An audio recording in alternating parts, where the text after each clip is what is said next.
So Conor Mantz just won the recent Olympic Marathon Trials qualifier to book his place on that plane to the Paris Olympics later this year. And the best part about the story is he did it alongside teammate Clayton Young to take a 1-2 finish. Now what I want to do today to share with you guys is to dive into his 8 weeks leading up to that marathon, share with you guys his training, show you the highs, the lows, how he structured it, and really what gave him the edge and Clayton to take that 1-2 position. So here we go then, let's dive into these 8 weeks. It is crazy. I can't wait to share this with you. A couple of thank yous first, very quickly. Number one, to Conor himself for putting his training on Strava. It allows me to make this video. He's made it all public. I believe there's nothing hidden. If there is, he's running 120 miles unhidden, and if there's anything else that's hidden, I'd be highly surprised. Everything looks to be on there, so I really appreciate that so that we can make this video. And number two, to Ben Johnson. His video and imagery was in the intro. He has a big Instagram account and a YouTube channel. I will make sure I leave links in the description. Please give him a follow on Instagram. Please follow him on YouTube.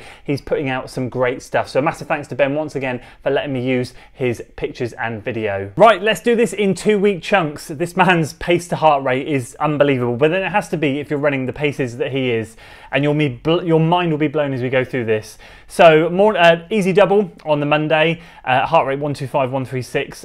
He's running 6:51 per mile and 7:13 on the Monday. Then we've got an easy morning run of just over 6.3 miles or around that.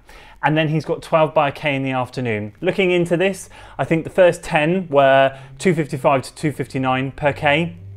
And then it was 253 and a 251, so he cut down the last two, so extremely impressive. The overall heart rate for the session was 139 beats a minute. Unbelievable. And I had a look at the heart rate graph and it didn't look to be dropping out or anything, so it's mad. And then he's got a double day. Now, this is really interesting. You guys might have to help me out with this. I think you'll see a lot of this 90 to 92% boost. I think this is an anti-gravity treadmill. I think there's something in there. There's a treadmill, there's something going on here. And he references an anti-gravity treadmill further on down. So I think he's using that quite a bit. So bear with me on this. The morning run is as it is, but there is this 90 to 92% boost. He's been in the sauna and then he's covered another 10 miles around 5:27 per mile. And I can only assume it's an anti-gravity treadmill because I mean, he's putting in some seriously fast miles on this thing. And then he does a morning run, I'd say it's a warm-up. Then he does a 6-mile tempo.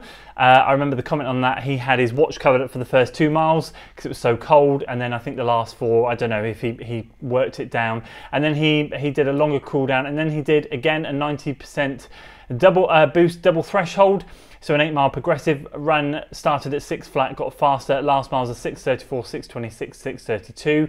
But again, that's treadmill, 5:03 average pace. So I'm going to assume it's something to do with that. Easy double on the Friday, and then he does one heck of a long run on the Saturday. And again, a lot of these long runs that you'll see throughout the plan are what I would call like a steady pace for him. And then from like miles 14 to 18, he does a pickup at marathon pace. And he logs what these miles are here, or quicker. So the first 3 are quicker. The first 4 are at marathon pace, and then the last one's a bit quicker. And he logs 20 miles that day. He rests on Sunday for 123 miles or 198k for the week. And then on to number 2, week number 2, he's got another double day, 8.15 in the morning, just over 12 in the afternoon, I should say. And then he's got a big session on the Tuesday. So he's got 10 miles at marathon effort, 1 mile too fast, he's noticed. It's basically 11 miles at PMP, which I'm going to be honest with you, I've heard about this. I don't know what PMP, I'm going to assume it's perceived marathon pace, because they're up at altitude, but again, I'm sure someone will correct me in the comments what that is.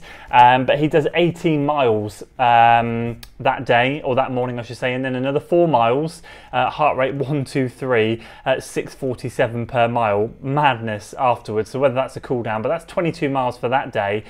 Then he's back on this 90% boosting, ramping it hard, 5:07 per mile, and then he's doing an afternoon run, 10.12 miles, 6:45, 132 beats a minute heart rate, which is crazy. I'm marking it as green just for color coding reminders. Green is more of an easier day, white is a session day. I'm going to assume, I mean, surely he can't string back-to-back really hard days like that together. It's got to be something to do with anti-gravity.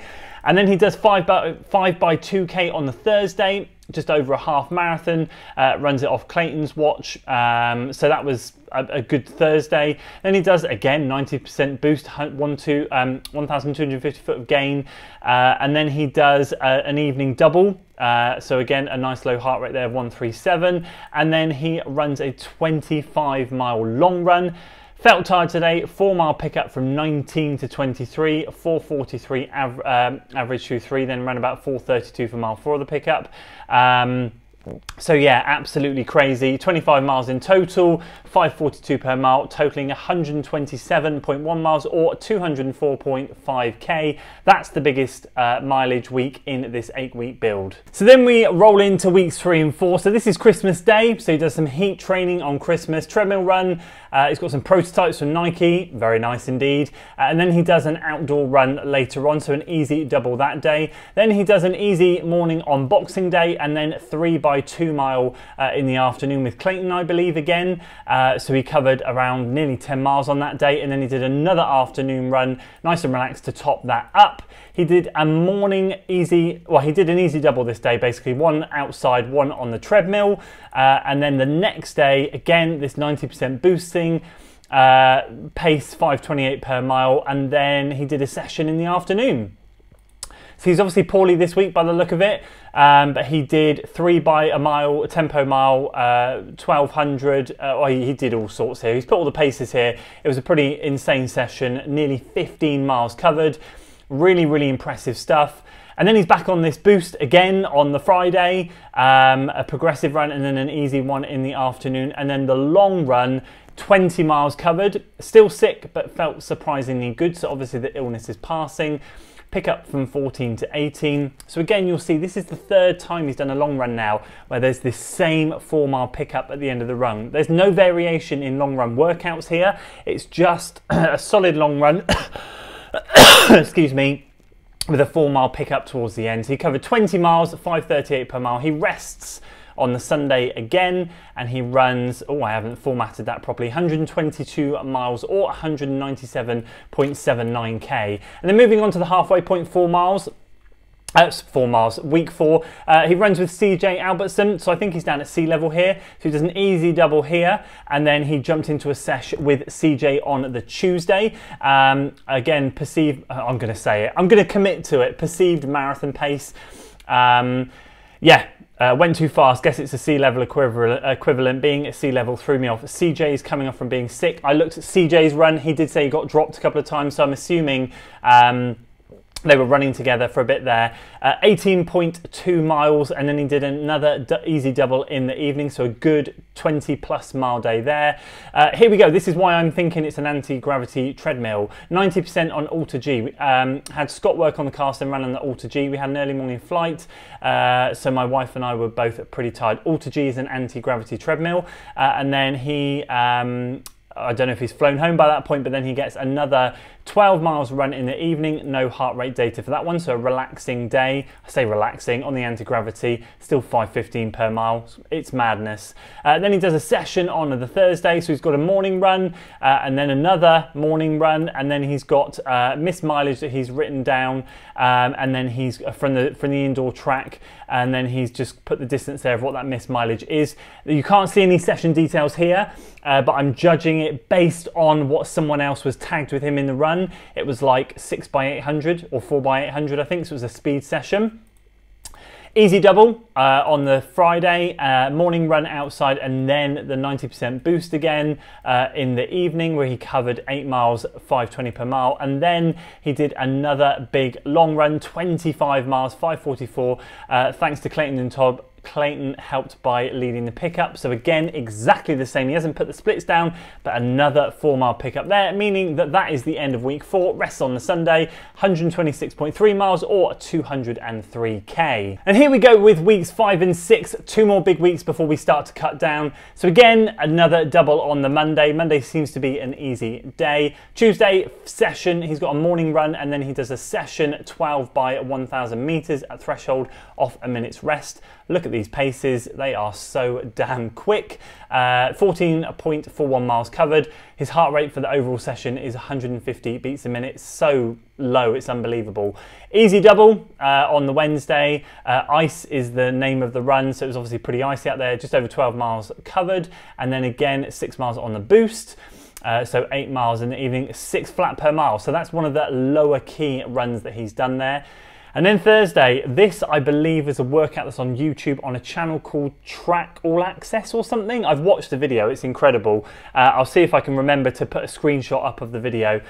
So he does 4x3 miles, excuse me, off 3:30 or 3.5 to 4 minutes rest. And he's basically running a marathon pace.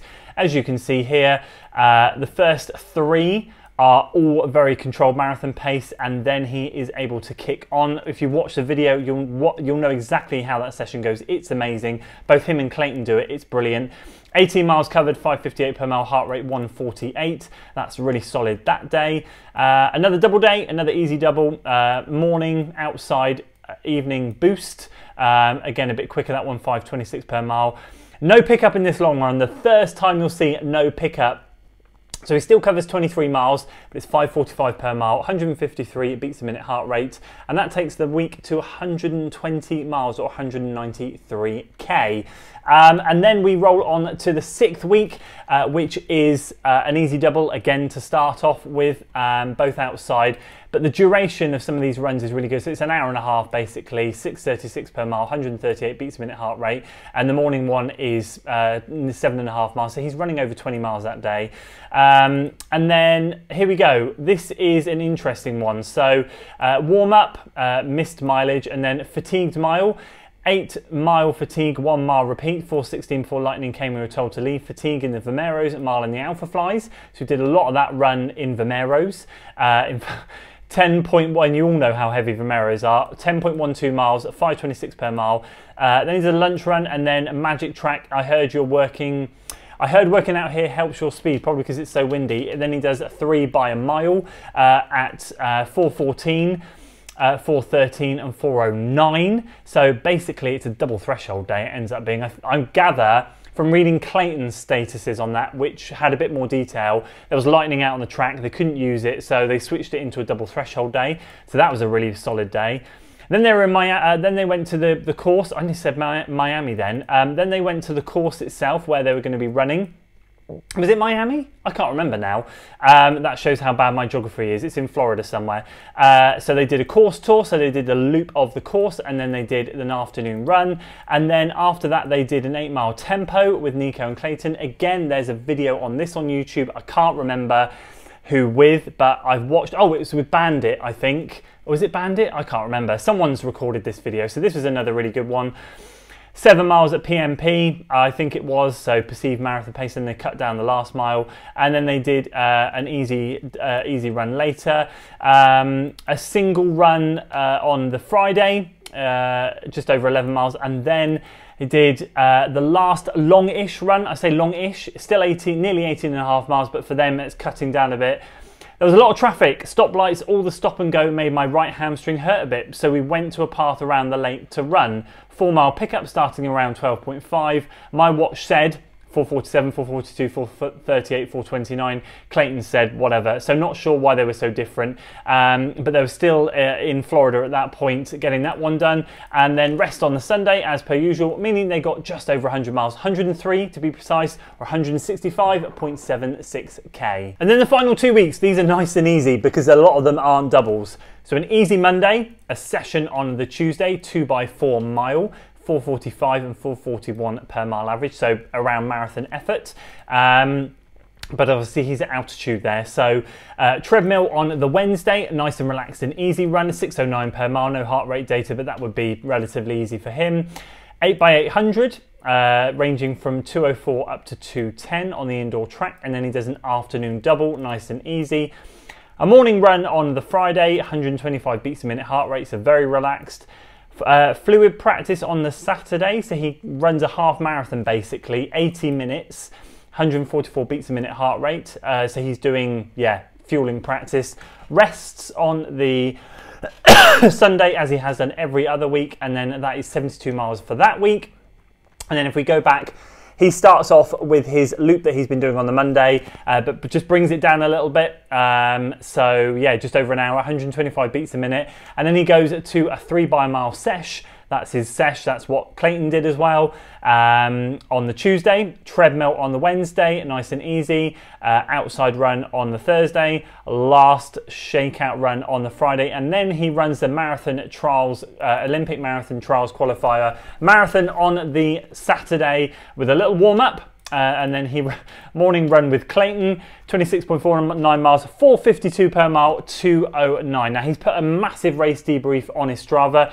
If I pasted that into here, it would take up the screen. It's well worth going and following Conor on Strava so you can go and have a read of it yourself. So there we go, incredible, right? I want to share a couple of thoughts with you very quickly. Apologies for the couple of coughs. I'm not particularly feeling great at the moment. It's pretty tricky to talk to the camera for too long without my throat getting a bit irritated. But what I realised as I was editing it and going through and doing a bit more research, the whole 90% boost, 90%, 92% is the body weight, and he noted it in one of the runs there. So it is kind of like one of those anti-gravity treadmills, one of those contraptions that you strap to yourself, and it just takes a little bit of your body weight away from the treadmill, so you are able to push a bit faster. It's a great way for a lot of, well, I see a lot of elite athletes use it. It's a great way to just get more mileage a little bit safer, so it's not you fully pounding through your legs. It just takes a little bit of the weight away. So that makes full sense now why he's able to push a little bit further on that. But yeah, let me give you a couple of observations. Number one, there was no real variety when it came to the long run. It very much was what it was, a steady long run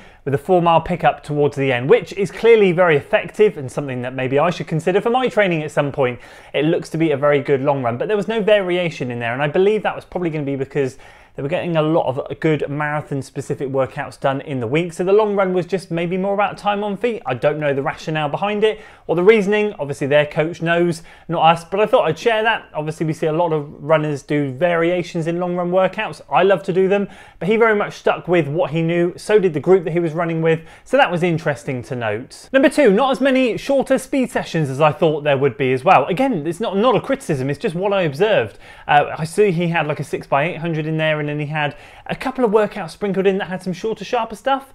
But a lot of it was very much marathon specific, whether it's 12x K, 4x3 miles, mile repeats, whatever it might be. They weren't the short, sharp speed stuff, which I think we're all led to believe that it's really important to keep in, and we are, and we should, and we do, and he does, but not on the volume that I thought that he would do, if that makes sense. So I think really, if you ratioed it out across the 8 weeks, not even one every 2 weeks, did I see that shorter speed work in there. So that was interesting as well. And number three, just wow at that consistency. Absolutely unbelievable. I mean, he's running over 20 miles a day pretty much, or most days.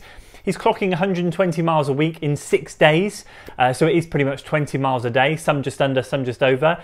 Some of those double easy days, he's running up to like 12, 13, 14 miles across like a 80 minute to 90 minute span. Unbelievable. And then the workout days are big, some double threshold stuff sprinkled in there. Just the whole package was unbelievable. I mean, you can see the consistency there with the Monday easy, Tuesday workout, Wednesday easy, Thursday workout, Friday easy, Saturday long run, Sunday rest. It was very structured throughout.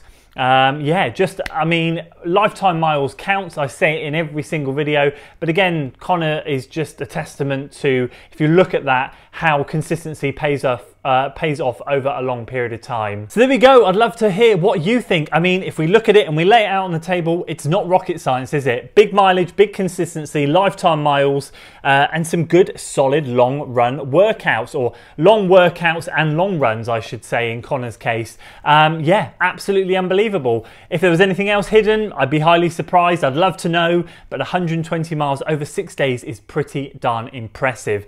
Drop a comment below. Let me know your thoughts. What do you think? And did you enjoy watching the race? I sadly couldn't watch it blow by blow because I was here in the UK, but I have seen plenty of highlights, and it was just amazing to see Conor and Clayton go 1-2. I've seen lots of videos in the build up to this, and they seem like a great training team. So there we go. That's it for today's video, guys. I hope you enjoyed it. If you did, please do consider giving it a like, share it with your friends, and of course subscribe to the channel for weekly running content. See you on the next one.